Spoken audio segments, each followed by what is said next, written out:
I'm very curious what that ancient ruin is, so I think I want to go there. Um, I also think maybe it's a good time for hypothetical because well, probably should do a hypothetical at some point. I'm curious what the ancient ruins is though, so I want to go find those. So let's go find those ancient ruins, and while I activate my pulse drive, we'll see. Oh wow, it's not gonna last that long. That's unfortunate. You think it would? Okay. Oh, it's on the planet there it crashes. Interesting. Okay. The desert island is this hypothetical. When traveling on business, your spouse, whom you love, is involved in a plane crash over the Pacific Ocean. It is assumed that everyone died. Hold on. Everyone on board has died. Let me, just quietly drift. Oh, there's a little outpost there. I'll land there. It's assumed that everyone on board has died. But then the unbelievable happens. It turns out that your spouse has survived. She managed to swim to a desert island, where she lived in relative comfort with one other survivor. They miraculously located most of the aircraft supplies on the beach, and the island itself was filled with ample food sources. The two survivors returned home via helicopter, greeted by the public as media sensations. During a press conference, you can't help but notice that the other survivor physically embodies the type of person to whom your mate is normally attracted. Moreover, the intensity of the event has clearly galvanized the relationship between the two crash victims. They spend most of the interview explaining how they could not have survived without the other person's presence. They explain how they passed the time by telling anecdotes from their respective lives, and both admit to having virtually given up on the possibility for rescue. At the end of the press conference, the two survivors share a tearful goodbye hug. It's extremely emotional. After the press conference, you are finally reunited with your spouse. She embraces you warmly and kisses you deeply.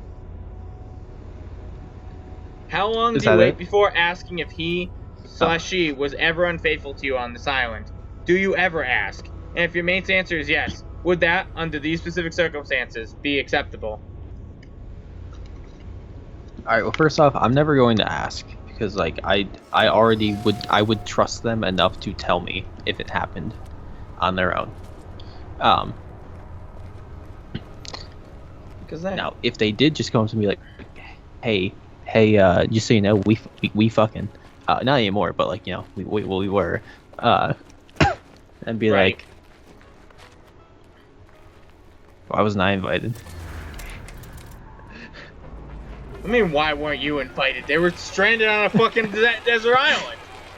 They probably sent your invite in a fucking bottle and you never got it. You just never showed up, you dick. Oh, so that's what that police song is about. I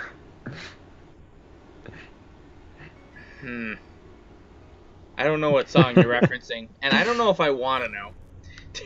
Message in a bottle, yeah. Yeah, that song is annoying. He just sent a message in a bottle that said, "Hey, we fucking you in." We fucking you in. I can honestly believe. Wink. I can honestly believe that you would say something like that. I would be, and I'm still disappointed. I would be like. So I think the way I view it is I would be much happier that they've returned than I would be upset that they were unfaithful. Though I would understand that in this situation they assumed that they were never going to return. So like I'd be like, that's fine. You know what? We were on a break. We were on a break. I find it funnier if they said, "No, we weren't." Reverse Ross Rachel. Just a reverse Ross Rachel situation. Oh my god, that'd be actually kind of funny. Terminal online. Yeah, let's learn a word. Yeah. I learned the Gek word for I. But like. Okay. I certainly wouldn't be like I wouldn't be happy, but like I would be understanding, I think. I wouldn't be inquisitive. I like I'm very much against unfaithfulness, but in this situation it's a little different because like if like they believe that there was that like it'd be to in this situation to them it's like the equivalent of like everybody else in the world is gone. Like Yeah. So like I can't really blame. Yeah, I get that. So for me, if they saw the helicopter coming and they were like, let's bang one out real quick before they show up, then I'd be like, all right, well that was a little unnecessary. Like, you never know. That's pushing it a little bit. Oh, I wouldn't know, but like, you know, helicopter guy might tell me. He'd be like, yeah, I saw them. Like, they looked up and they saw me, but they didn't stop. So I don't know how long I'd wait to ask. Would I just like I think I would just outright assume. Honestly, I don't think I would ever ask. I think I would just assume. And I gotta be honest, that would just fucking.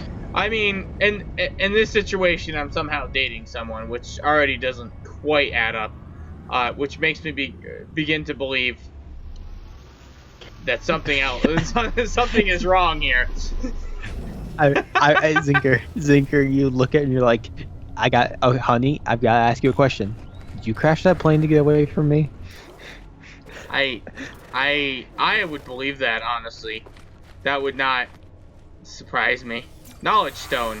Oh, cool. I learned the Gek word for you. Thanks, knowledge stone. Honey, did you crash that plane just to get away from me? Because, like, I'm not going to tell the authorities, but, like, wow, I'm still hurt. I gotta be honest. I feel like I would touch on my mind filling with a deadly knowledge of the true history of the Gek. The overlords of the cosmos. Each foe will submit with bended knees to the almighty Gek dominion. We are the first spawn. Look upon our words in despair. I'm gonna seek help with language. All right. So, what's your overall response though to all this? What's my overall response? See, I don't think I could get past it. I think it would upset me, honestly. Like it's like I understand in your response, like it's not that like I expect them to be faithful, you know. It's just it would just it's one of those situations that I was just like I don't know if I could get over it though, you know.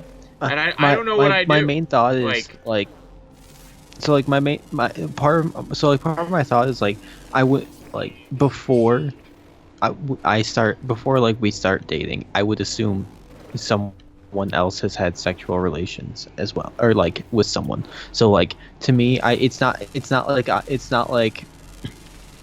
the fact that like their experience or like they've you know like had sex with other people before is important, or like to me I guess I can't think of a way to put it into words. Basically, the fact that like they've probably had sex with someone else before, kind of like helps to me to like remove the impact of it. So long as their causality for having sex with someone else later on was like a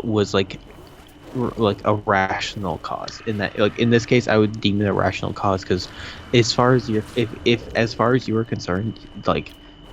This other person is the only person left in your entire world. I cannot blame you for I cannot blame someone for moving on. With their life. That's the deal. Like I'm not like it's not like I'm upset. Like it's not like I'm mad. It's not like I'm like wow you really fucked me over, or anything like that. It's just I would feel I guess inferior. Else. I guess in what the fuck life support. The fact that they're still willing to return to me afterwards would be honestly like enough for me to be like me personally like my reaction would 100% just be like I'm just so happy that you're still like alive, that you're like alive and here. That's all that's important to me. Like, the fact that you're still that like you want to be still stay with me after this too is like, I would be like I didn't think we'd get this far, honestly. I don't know. See, I Like, would just feel, I feel depressy. That's how I'd feel. I feel I'd be more depressy about it. I would have more gratitude that they were alive and returned to me than like being than like upsetty for them having not stayed faithful.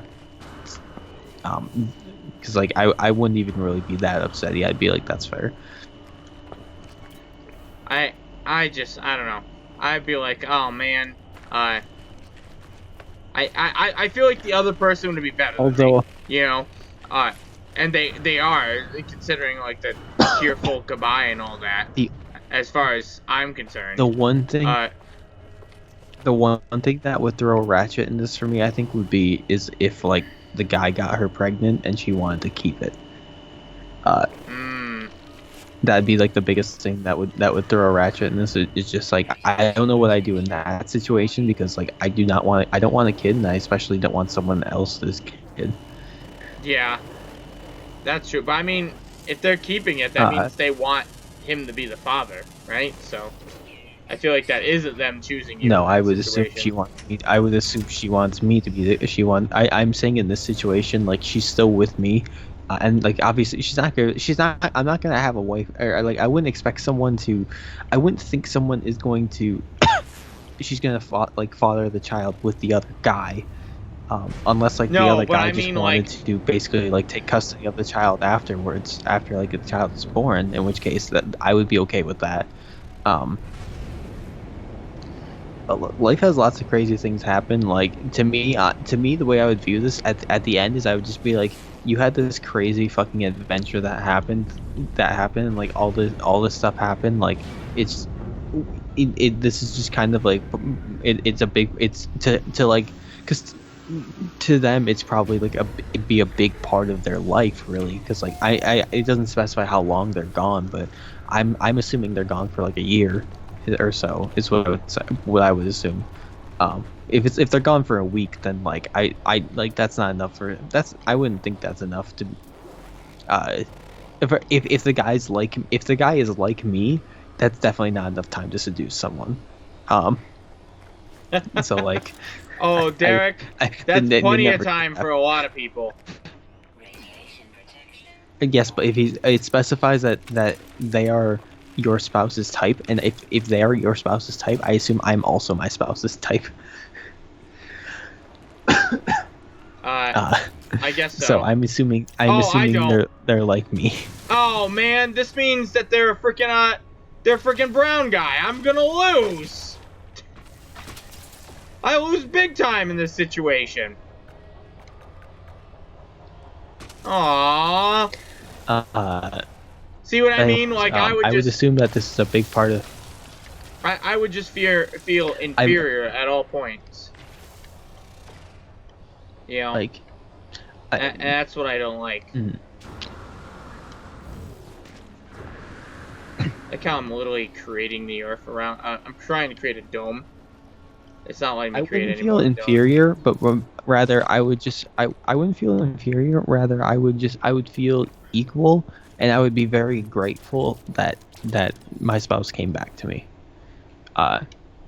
Because to be honest, if afterwards they made the decision, like, I'm with this, I kind of need to be with like this person now, I would feel it. Well, first off, if they did that, I would probably actually be real upset, because I'd be like, wow, I guess I'd be like, well, I guess this wasn't really like, this was just kind of like really not meant to be in the first place, because like to even that, like, even it going through hardship or something like that, like if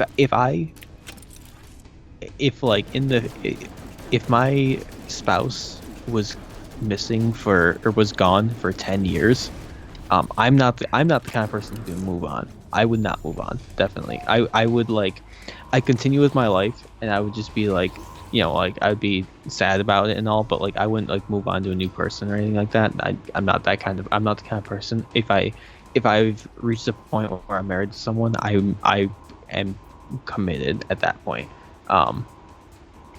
The only thing that would like change that is if they initiated a divorce, in which case, I would take that as I guess this was a poor decision, and then I would eventually move on from that. But that's more because they're like saying like I want this to be done, rather than because like just an unfortunate circumstance such as like crashing on a desert island happened. But if what was I saying? Oh, if like my spouse was gone for 10 years, or like even more than that, and then returned, I would immediately just be like, I probably would not be very different. I would be very much in the mentality of, I am glad you are back, and like pick up where we basically left off. As opposed to like being like, rather than being like I've changed in the last 10 years. I don't think this can work. All right, Derek. So you get married to a girl. She dies 2 days later.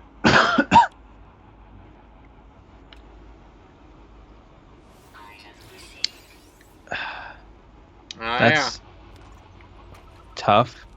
That one's tough.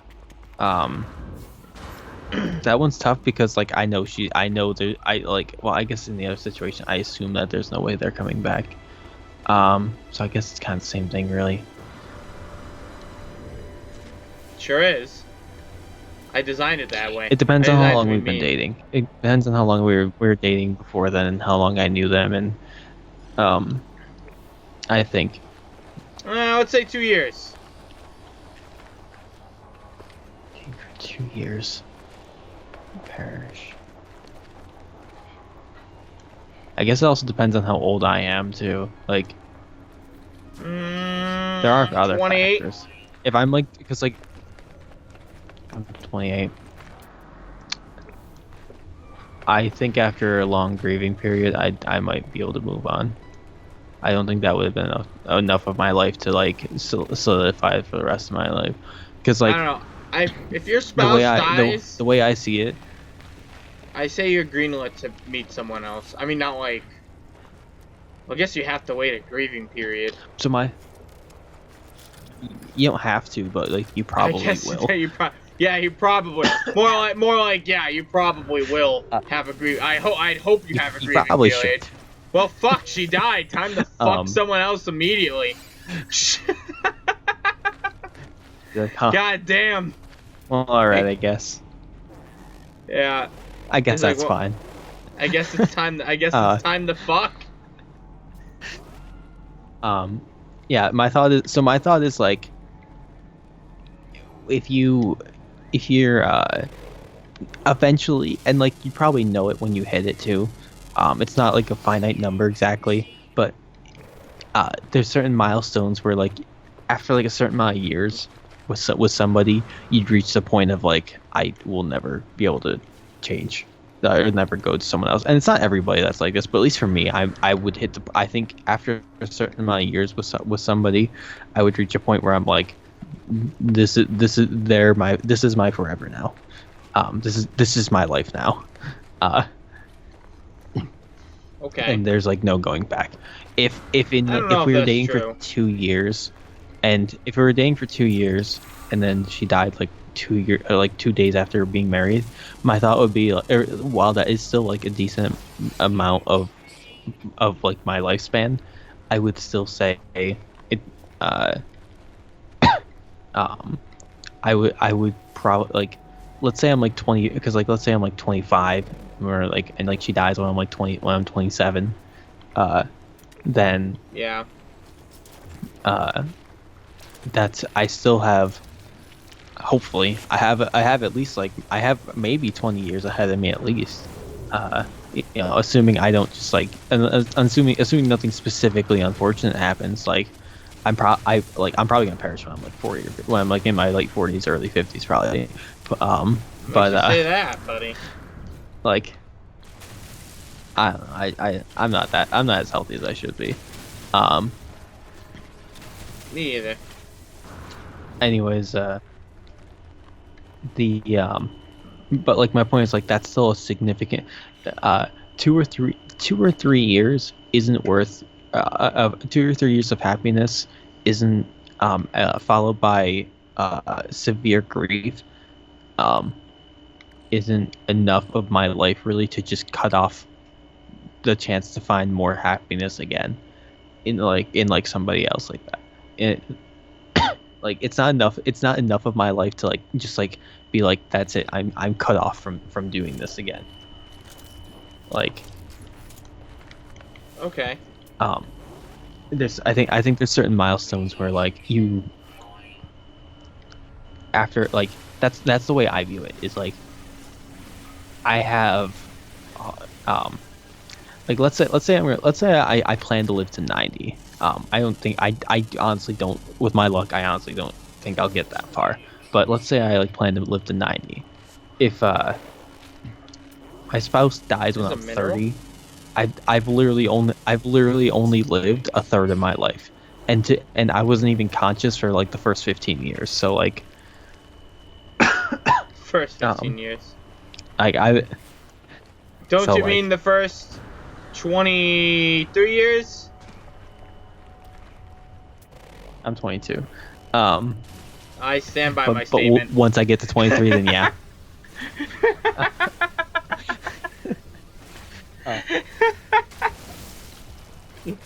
But once I get to 23, yeah. Look, I was trying to do quick math, and I'm like, he's about my age. How old am I? Wait, how old am I? Like, how old am I? How old am I? How old am I? Oh, right, I'm 23.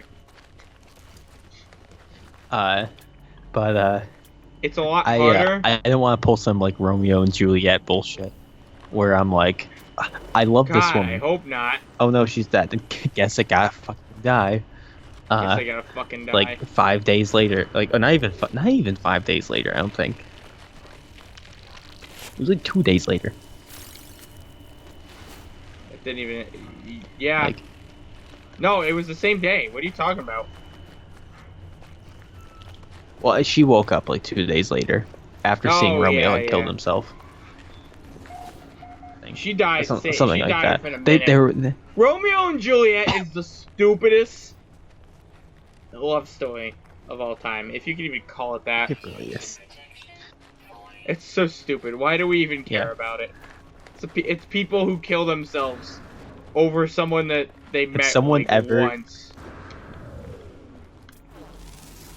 If someone ever refers to that to me when they're trying to like flirt or anything like that, for some reason, just because it's a classic love story. Like I've heard people say like you call someone Romeo or whatever for like falling for someone. Someone never said that to me. I'd be like, I would take that as an insult. I'd be like I would take that as an insult. I'd be like, I fucking know. I better fucking believe I'm not, you animal. I went 15 words. I'm not some love crazed dumb teen. Okay, so I had another layer to add to this. We just got they want you to die for them, which you have to. That has to sexually arouse you in some way, shape, or form. I gotta get to my starship. My starship is so far away. Oh wait, no, I don't. Well, like if they want me. Duh. Well, okay. Well, I don't want to just do it on the spot because I kind of like eliminate that. Kind of like ruins the whole purpose of it. So that's the problem I'd have. Is it depends on the context. If they're like, would you die for me? I'd be like, yeah. But if they're like, hey, can you just like die for me? I'd be like, well, no. That ruins the whole point of this whole thing. That ruins the whole point of this thing. Give me that knowledge. Anyways, so the other layer I wanted to add on to this, which is thematic, is all right. Let's say. Well, hold on. We're gonna move on. Okay.